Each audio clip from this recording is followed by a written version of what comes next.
प्यारे बच्चों, पहले पद का हम लोगों ने अर्थ कर लिया था, जिसमें ऋतुराज बसंत के बारे में बताया गया था।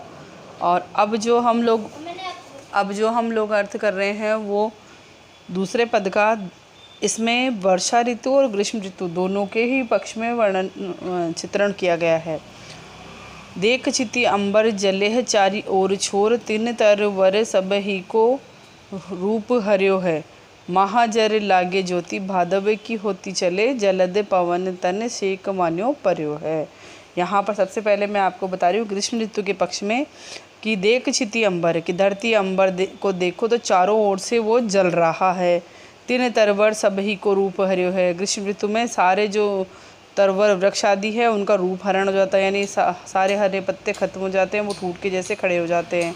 महाजर लागे ज्योति भादव की होती चले, और महाजर यानी अत्यधिक ताप, ठीक है ना, यानी दावाग्नि का जो अत्यधिक ताप से युक्त दावाग्नि होने चलने लग गई है, यानी पूरे जंगल में ही एक तरह से आग लगने लग गई है ग्रीष्म ऋतु के कारण। जलद पवन तन सेक मान्यो पर्यो है। और जो तेज गर्म करने वाले जो हवा है, तेज गर्म करने वाली, जलद यानी तेज गर्म करने वाली जो पवन है, वह मानो ऐसे लग रही है कि तन सेक मानो पर्यो है, यानी कि हमारे उसको शरीर को बहुत ज़्यादा सेक कर रही हो, यानी गरम गरम लू के समान चल रही हो। दारुण तरनी तरे नदी सुख पावे सब, सिरी गन छाह चाही बोई चित्त धर्यो है। और ऐसे मौसम में हर कोई व्यक्ति नदी का ही सुख पाता है, यानी नदी के आसपास, यानी पानी के आसपास अपनी नौका लेके पानी के आसपास इस दारुण यानी इस तीक्ष्ण सूर्य से बचने के लिए सब नदी के आसपास जाना चाहते हैं, पानी के आसपास जाना चाहते हैं। सिरी गन छाह चाही बोई चित्त धर्यो है। और हर कोई चाहता है कि अपने चित्त को वो वहाँ लगाए, यानी घन छाह यानी घनी छाया में। हर कोई सूर्य की प्रचंड किरणों से बचने के लिए पेड़ पौधों की घनी छाया में रहने की अभिलाषा करते हैं। देखो चतुराई सेनापति कविताई की जो, ग्रीष्म विषम वर्षा की सम करियो है। कि सेनापति कहते हैं कि मेरी कविता की रचना की चतुराई या चमत्कार है कि ग्रीष्म ऋतु भी वर्षा के समान श्लिष्ट पदों में वर्णित की गई है। कि यही श्लेष अलंकार है इसमें, कि यहाँ पर एक ही पद में दो तरह का वर्णन किया गया है। ये तो था ग्रीष्म ऋतु का वर्णन, और अब वर्षा ऋतु का वर्णन समझाती हूँ मैं आपको। देख छिति अंबर जले है चारी ओर छोर, कि जहाँ धरती और आकाश सब ओर जल ही जल है। इस धरती और आकाश में चारों ओर जल ही जल हो रहा है। तीन तरवर सब ही को रूप हर्यो है। और इस प्रकार जल प्रलय से वर्षा ऋतु ने पेड़ पौधों को भी उजाड़ उखाड़ दिया है, यानी इतनी ज़्यादा वर्षा ऋतु हो रही है कि पेड़ पौधों को भी उजाड़ दिया है या उखड़ गए हैं। महाझर लागे ज्योति भादव की होती चले, जलद पवन तन शेक मान्यो पर्यो है। और इस काल में जो वर्षा की झड़ी सदा ही लगी रहती है, और ये क्रम, वर्षा का क्रम कहाँ तक चलता रहता है? भादवे महीने तक। भादों का माह जो है, भादवे के महीने तक ये चलता रहता है। और इस काल में बादलों की घटा चारों ओर से जल का ही सिंचन होता रहता है। जलद पवन तन शेक मान्यो पर्यो, कि पूरे शरीर पे या सब तरफ से केवल बादलों का ही, मतलब हवा भी ऐसी ही ठंडी और मस्त चलती रहती है बादलों की, यानी पानी की झड़ के कारण ही। दारुण तरनी तरे नदी सुख पावे सब। और इस काल में ही सब लोग घने बादलों की छाया से घिरे रहते हैं और अपने अपने शरीर को जल वर्षण से बचाने की अभिलाषा करते रहते हैं।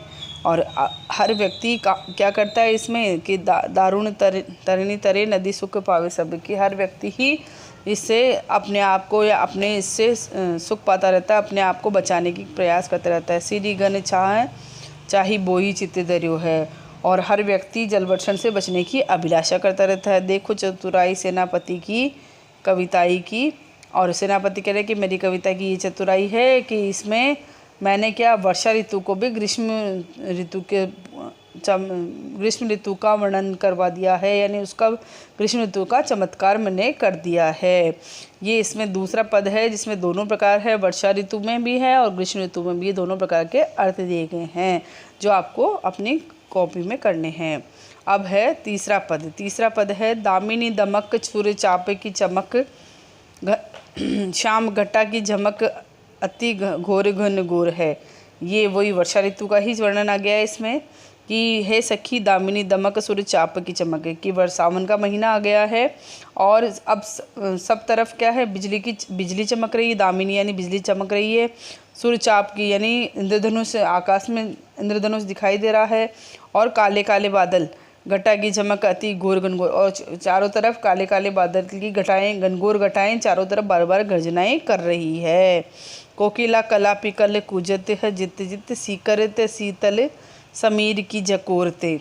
और अब कोयलें और मोर भी इधर उधर सब मधुर स्वर में कूकने लग गए हैं। कोकिला कलापी कल कूजत, कोयल और मोर भी ऐसे स्वर में कूजने लग गए हैं, इधर उधर कूजने लग गए हैं यानी आवाज़ करने लग गए हैं। सीकरते शीतल समीर की जकोर है, और वर्षा की बूंदों का स्पर्श पाकर हवा के झकोरे भी शीतल हो गए हैं। सीकरते यानी वर्षा की बूंदों से शीतल समीर को जैसे ही वर्षा की बूंदें छूती है तो हवा की जो झकोरे हैं वो भी शीतल हो गई है। सेनापति आवन कयो है मन भावन सु, लाग्यो तारे सावन विरह जुर जुरते। सेनापति कह रहे हैं कि ऐसे समय में कोई नायिका है जो वो अपनी गोपी से कहती है, अपनी सखी से कहती है कि ऐसे समय में मुझे मन को अच्छे लगने वाले प्रियतम ने आने के लिए कहा है। कि सेनापति आवन ने कहो है मन भावन सु, मन भाव यानी मेरे प्रियतम ने मुझे इसी समय में आने के लिए कहा है, पर वो नहीं आ रहे हैं, इसलिए मुझे विरह का ज्वर जोर से तड़पा रहा है। लाग्यो तारे सावन विरह जुर जोरते, कि विरह का जो ज्वर है मुझे जोर से तड़पा रहा है। आयो सखी सावन मदन सरे सावन, लग्यो है बर सावन सलिल चहूँ और। ये सखी सावन या वर्षा ऋतु के आने से कामदेव की सरसता मन में बढ़ गई है। आयो सखी सावन के इसके सावन के आने से मदन सर सावन, मदन यानी कामदेव की सरसता और ज़्यादा और अधिक मन में बढ़ गई है। लग्यो है बर सावन सलिल चहूँ और है, और ये सावन आने पर प्रिय मिलन की जो कामना है वो और उद्दीप्त हो रही है। चारों ओर सावन जोरदार वर्षा करने में लग गया है, पानी जोर से बरसाने में लग गया है। ये है इसकी तीसरे पद की व्याख्या। शीत को प्रबल सेनापति को पिचड़ियो दल, निबल अनल गयो सूर्य सिय राय के।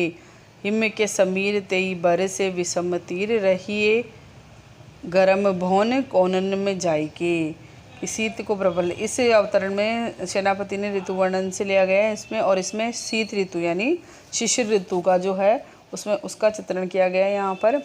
कि कवि सेनापति कह रहे हैं कि शिशिर ऋतु में सर्दी की अधिकता का प्रकोप सबोर फैल जाता है। शीत को प्रबल सेनापति कोपी चढ़्यो दल, कि शीत का प्रबल प्रकोप चारों ओर चढ़ जाता है। निबल अनल, अनल भी यानी अग्नि भी क्या है, निर्बल हो गई है। गयो सूर्य सियराई के, और सूर्य भी जैसे दूसरी ओर चला गया है। ठीक है ना, कि शीत ऋतु की शक्तिशाली सेना सभी ओर चढ़ाई कर लेती है। उसकी सेना या शक्ति के सामने आग भी कमज़ोर पड़ जाती है और सूर्य भी ठंडा हो जाता है। हिम के समीर तेई बर से विषम तीर, रही गरम भौन कोनन में जाई के। और ग्रीष्म ऋतु की बर्फीली हवा इस तरह चलती है। हिम के समीर तेई बरसे विषम, जैसे कि पैने तीर बरस रही हो। रही गरम भौन कोनन में जाई के, और गर्म हवा भवनों के कोनों में जाकर छिपी रहती है, यानी सब तरफ ठंडा ही ठंडा कर देती है और कोनों में चली जाती है। घूम नैन बहे लोग आगी पर गिरे रहें, ये सो लगाई रहे नेक सुलगाई के। मानो भीत जानी महासीति ते पसारी पानी, छत्तियाँ की छाह राख्यो पाउक छिपाई के। कि इस ऋतु में सर्दी से बचने के लिए लोग आग को घेर कर बैठे रहते हैं। धूम नैन बहे, चाहे भले आँखों से धुआं बहता रहे, लोग आगी पर गिरे रहें, फिर भी वह आग को घेर कर बैठे रहते हैं। ये सो लगाई रहे नेक सुलगाई के, और उसको आग पर गिरे रहते हैं और उसे लगातार सुलगाते हुए अपने हृदय से लगाए रखते हैं, अर्थात निरंतर आग के अति निकट बैठकर छाती को गर्माते रहते हैं, यानी कपड़े से अपने आप को, शरीर को गर्म करते रहते हैं। कवि सेनापति कहते हैं कि मानो सर्दी से अत्यधिक भयभीत होकर लोग, मानो भीत जानी महाशीत से पसारी पानी, लोग अपने हाथ फैलाकर आग को अपनी छाती में छत्तियाँ की छाहें राखियो पाऊ को छिपाए के। यानी सर्दी से भयंकर डरे हुए लोगों ने मानो आग को अपने सीने से लगाकर छुपाकर अंदर रख लिया हो, अपने सीने में छुपा लिया हो। यानी वो इसका भावार्थ ये है कि वो छाती व शरीर को तपाते हैं, मानो सर्दी से भयभीत रहती है, इसीलिए लोग अपने हाथ फैलाकर उसकी रक्षा करते हैं और अपनी छाती को छाया में छिपा कर रखते हैं ताकि आग की शीत से उसकी रक्षा हो सके।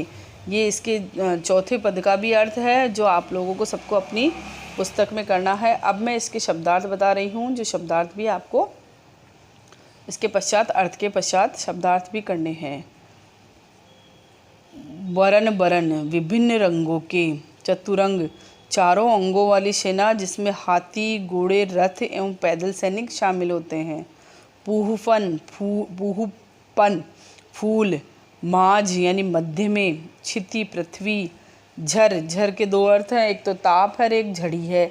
भादव, भादव के भी दो अर्थ हैं, जंगल की आग की तरह और भादव का महीना। तरनी, तरनी के भी दो अर्थ हैं, सूर्य और नौका। दामिनी, बिजली। कलापी, मोर। सीकर, जल की बूंदे। विरहजुर, विरह का बुखार। मदन, कामदेव। निबल, शक्तिहीन। शुरी, सूर्य। सियराई, ठंडा। कोनन, कोने में। घूम, धुआं। पानी, हाथ। पाउक, आग।